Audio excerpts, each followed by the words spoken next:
بسم اللہ الرحمن الرحیم۔ السلام علیکم ناظرین، آپ یوٹیوب چینل دیکھ رہے ہیں، میں عمران خان ہوں۔ عمران خان صاحب نے جیل سے 7 نکات بھجوائے ہیں قوم کے نام، اور یہ ان کا ایک بڑا امپورٹنٹ پیغام ہے جس میں آپ کو یہ پتا چل جائے گا کہ عمران خان صاحب جس دن گرفتار ہوئے تھے اس دن کہاں کھڑے تھے اور آج اتنی لمبی قید گزارنے کے بعد کہاں کھڑے ہیں۔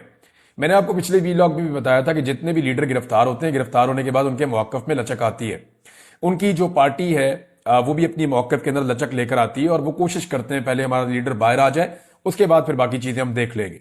پہلی پریورٹی ہوتی ہے لیڈر کو باہر لانا، لیکن عمران خان صاحب کی یہ پریورٹی ہے ہی نہیں۔ وہ اپنی پارٹی کو بھی کہتے ہیں کہ اپنے موقف کے اوپر ڈٹ جاؤ، اور خود وہ کہتے ہیں اس سے فرق نہیں پڑتا کہ میں جیل میں ہوں، چاہے میں 500 دن ہوں چاہے 500 سال ہوں۔ اب یہاں جب آپ عمران خان صاحب کا یہ سٹیٹمنٹ سنتے ہیں تو آپ کو آئیڈیا ہو جاتا ہے کہ وہ 7 چیزیں عمران خان صاحب نے بیان کی ہیں جن کے اوپر وہ ایک قدم بھی پیچھے ہٹنے کے لیے ابھی تک تیار نہیں ہوئے۔ جو ان کا سٹیٹمنٹ ہے وہ میں آپ کو ایز اٹ از بتاتا ہوں۔ عمران خان صاحب کے ٹویٹر سے اس کو شیئر بھی کیا گیا ہے۔ سابق وزیر اعظم عمران خان کا اڈیالہ جیل سے پاکستانی قوم کے نام پیغام۔ تحریک انصاف نے ہمیشہ آئین اور قانون کے مطابق جد و جہد کی ہے، مگر ملک پر مسلط مافیا ہمیشہ آئین اور قانون کی خلاف ورزی کرتا ہے۔ 9 مئی اور 26 نومبر کی تحقیقات کے لیے جوڈیشل کمیشن کا قیام اور انڈر ٹرائل اسیران کی رہائی ہمارے جائز مطالبات ہیں۔ یہ وہ 2 مطالبات ہیں جو عمران خان صاحب نے کہے تھے کہ میں اپنی سول نافرمانی کی تحریک کو روکوں گا، اگر آپ یہ مطالبات مانتے ہیں تو پھر مذاکرات اس کے بعد ہوں گے۔ میں سول نافرمانی کی تحریک چند دنوں کے لیے مؤخر کر رہا ہوں۔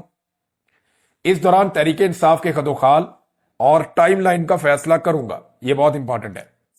7 ایسی وجوہات ہیں جن کی وجہ سے ہمارے لیے سول نافرمانی کی تحریک شروع کرنا ضروری ہو چکا ہے۔ اب سول نافرمانی کی تحریک پہ بہت تنقید ہو رہی تھی۔ عمران خان صاحب کی اپنی پارٹی کے اندر کئی لوگ جو ہیں وہ اس کے اوپر پوری طرح آواز نہیں اٹھا رہے تھے، لوگ ڈرے ہوئے تھے، اور عمران خان کی پارٹی کے لوگوں کو بلیک میل بھی کیا گیا۔ یہ کہا بھی گیا کہ دیکھیں آپ ہیں تو پاکستانی، تو یہ کیسے ممکن ہے کہ آپ پاکستان کے اندر سول نافرمانی کی تحریک چلا کر ملک کو نقصان پہنچائیں؟ یہ سوال اٹھایا گیا۔ اب اس پہ عمران خان صاحب نے جواب دیا کہ ہمیں کیوں یہ تحریک چلانی پڑ رہی ہے۔ تو یہ 7 وجوہات ہیں جو عمران خان صاحب نے بتائی ہیں۔ نمبر 1، 2023 میں لندن پلان کے تحت پنجاب اور خیبر پختونخوا اسمبلیوں کے الیکشن آئین کے برخلاف 90 دن کے اندر نہیں کرائے گئے، کیونکہ الیکشن سے پہلے تحریک انصاف کو ختم کرنا مقصد تھا۔ پہلی وجہ انہوں نے بتائی کہ ہمارے ساتھ پہلی زیادتی جو بڑی ہوئی، ابھی انہوں نے یہ نہیں کہا کہ میری حکومت کیسے گرائی گئی، وہ اس کے بعد 2023 میں آئے، انہوں نے کہا جی ہمارے الیکشن ہی نہیں کروا رہے تھے، یہ 90 دن آئین اور قانون کہتا ہے، انہوں نے آئین اور قانون توڑ دیا، الیکشن نہیں کروا رہے تھے کہ پی ٹی آئی کا پہلے صفایا کرو۔ نمبر 2، وہ یہ کہہ رہے ہیں کہ 9 مئی سے پہلے ہی مجھ پر 140 سے زائد مقدمات بنا دیے گئے۔ رینجرز نے مجھے اسلام آباد سے اغوا کیا، جس کو سپریم کورٹ نے غیر قانونی قرار دیا۔ 9 مئی ایک فالس فلیگ آپریشن تھا جس کے تحت ہمارے لوگوں کو گرفتار کرنا مقصد تھا۔ 10,000 افراد کو گرفتار کر کے جھوٹے مقدمات میں جیلوں میں ڈال دیا گیا۔ ہمارے کارکنان اور پارٹی رہنماؤں پر تشدد کیا گیا، ان کے گھروں کو توڑا گیا، ان کے خاندانوں کو ہراساں کیا گیا، ان کو عدالتوں سے ضمانت ملتے ہی کسی نئے جھوٹے پرچے میں گرفتار کر لیا جاتا۔ میرے اغوا سے لے کر کارکنوں پر تشدد، گرفتاریاں، سب کچھ غیر قانونی اور غیر آئینی تھا۔ اس ظلم کے خلاف سپریم کورٹ میں پٹیشن دائر کی، لیکن سپریم کورٹ نے انسانی حقوق کی ان بدترین خلاف ورزیوں کا نوٹس تک نہ لیا۔ قاضی فائد عیسیٰ حکومت کے ساتھ ملا ہوا تھا۔ 1971 کے بعد کبھی کسی پارٹی پر اس طرح کا ریاستی جبر نہیں کیا گیا۔ نمبر 3 پہ عمران خان صاحب نے بتایا کہ تمام غیر قانونی اور غیر جمہوری حربوں کے بعد ان کو غلط فہمی تھی کہ 8 فروری کو تحریک انصاف الیکشن نہیں جیت سکتی۔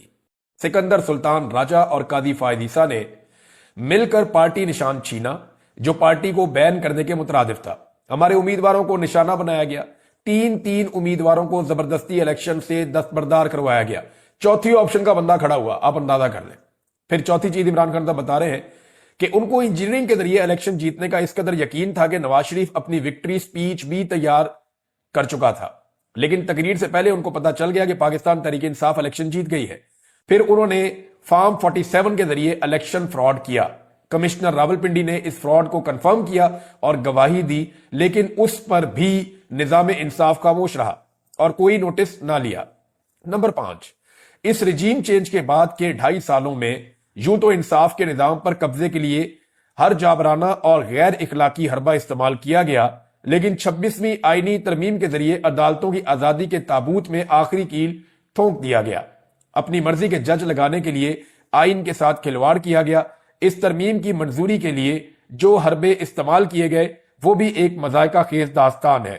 لیکن اس سارے معاملے پر بھی نہ عدلیہ نے کوئی نوٹس لیا، نہ ریاست کا چوتھا ستون سمجھے جانے والا میڈیا اس کے خلاف آواز بلند کرنے کی اخلاقی جرات کر سکا. نمبر 6، سپریم کورٹ کے فل کورٹ کے فیصلے کے باوجود تحریک انصاف کو آج تک مخصوص نشستیں نہیں دی گئیں. یہ نہ صرف توہین عدالت ہے بلکہ عوامی فیصلے کی توہین اور جمہوریت پر شب خون بھی ہے. نمبر 7، 26 نومبر کو ہمارے پرامن اور نہتے سیاسی کارکنوں پر گولیاں برسائی گئیں. ہمارے کارکنان مکمل طور پر پرامن تھے، انہوں نے کسی کو نقصان نہیں پہنچایا تھا. ان کا مطالبہ آئین اور قانون اور جمہوریت کی بحالی تھا، نہ تو لا اینڈ آرڈر کی صورتحال تھی، نہ ہی کوئی اور پرتشدد کارروائی ہوئی. لیکن اس کے باوجود ہمارے لوگ شہید کیے گئے. 12 لوگ مغرب سے پہلے شہید کیے گئے اور باقیوں کو رات بجلی بند کر کے گولیاں ماری گئی. ان حالات میں جب پاکستانیوں سے تمام آئینی حقوق چھین لیے گئے ہیں، پارلیمنٹ اور سپریم کورٹ پر قبضہ کر لیا گیا ہے، پرامن احتجاج کا حق بھی چھین لیا گیا ہے، قانون اور آئین کی بنیادیں ہلا دی گئی ہیں، اپنے ہی شہریوں پر گولیاں بھی چلائی جا رہی ہیں، اداروں کو عوام کے مقابلے میں لانے کی کوشش کی جا رہی ہے، تو سول نافرمانی کی تحریک شروع کرنا قوم کی مجبوری بن چکی ہے. اس کے علاوہ اپوزیشن لیڈران کو جیل میں ملاقات کے لیے میں ویلکم کرتا ہوں. میں نے آپ کو پچھلے ویڈیو میں بتایا تھا کہ مولانا فضل الرحمان صاحب اور اچکزئی صاحب اور اختر مینگل صاحب اور دیگر کچھ اور لوگ ہیں وہ عمران خان صاحب سے جیل میں ملنا چاہتے ہیں، اور عمران خان صاحب ان سے شاید ملاقات بھی کریں گے اگر سسٹم نے اجازت دی تو. لیکن انہوں نے کہا مجھے اس حکومت سے امید نہیں ہے کہ وہ اپوزیشن لیڈران کو مجھ سے ملاقات کی اجازت دیں گے، کیونکہ انہوں نے میری پارٹی کے لوگوں سے بھی 3 مہینے سے میری ملاقات نہیں کروائی. یہ جناب عمران خان صاحب کا سٹیٹمنٹ ہے اور ان کا بڑا کلیئر سٹیٹمنٹ ہے. باقی خبریں میں آپ کے سامنے رکھتا ہوں. ناظرین، واقعی صورتحال وہاں تک پہنچ گئی ہے کہ اب عمران خان صاحب کی بات ماننی پڑے گی. یعنی نجم سیٹھی صاحب ہو گئے اور کچھ اور بھی صحافی ہیں جو عمران خان صاحب کے خلاف زیادہ تر وہ رپورٹنگ کرتے رہے اور ان کا بیانیہ عمران خان صاحب سے متصادم رہا ہے، یہ نظریاتی اختلاف رہا ہے، اور یہ سب کا حق ہوتا ہے. یعنی اگر کسی کو عمران خان صاحب کے نظریے سے اختلاف ہے تو وہ یہ حق استعمال کر سکتا ہے اپنا، اور اگر مجھے کسی کے نظریے سے اختلاف ہے تو میں بھی یہ حق استعمال کر سکتا ہوں اپنا. تو یہی آزادی اظہار رائے ہوتی ہے. لیکن بعض لوگ جو ہیں وہ جب سازشوں کا حصہ بنتے ہیں اور عجیب عجیب کام کرتے ہیں تو پھر ان کو لوگوں کی تنقید کا سامنا بھی کرنا پڑتا ہے. نجم سیٹھی کہتے ہیں 1 سال لگا لو یا 2 سال، آخرکار عمران خان کے ساتھ مکمکا کرنا ہی پڑے گا. بہتر ہے عمران خان کے ساتھ بات کر کے اسے اپنے اور ملک کے لیے استعمال کر لیں. بٹن دبا کر عمران خان فارغ نہیں کیا جا سکتا.